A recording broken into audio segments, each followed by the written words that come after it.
Esta iniciativa, dirixida a familias con nenos menores de 3 anos, ten por obxectivo crear un espazo común para compartir experiencias educativas e favorecer o desenvolvemento e a socialización dos cativos de forma lúdica.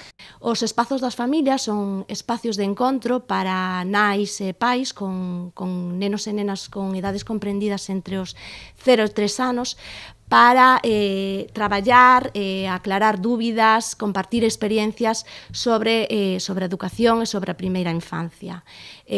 Con unha periodicidade semanal, durante un tempo aproximado dunha hora e media de duración. As sesións desenvolveránse os martes en horario de mañá, en grupos de 10 a 12 familias. Serán impartidas por profesionais da Asociación Educativa Antonio Gandoi, creada en 2012 para continuar co labor iniciado co programa Preescolar na Casa. No ano 1977 comenzouse con isto que era o que se chamaba anteriormente Preescolar na Casa.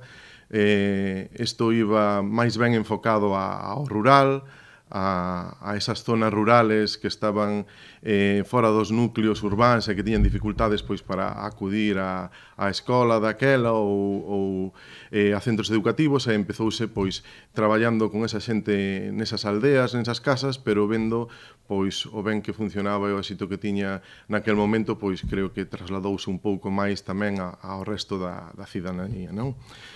Isto ven dado pola nosa preocupación, pola educación. Nós cremos que a educación é un pilar básico da nosa sociedade e cremos que a educación ten que empezar desde o inicio do nacemento dos rapaces, non? O Concello da Pobra xa remitiu cartas ás máis de 130 familias do municipio con menores de 3 anos. Nos próximos días convocarás para unha presentación pública co fin de fomentar a inscripción no programa, que dará comezo en novembro e desenvolverase durante todo o curso escolar.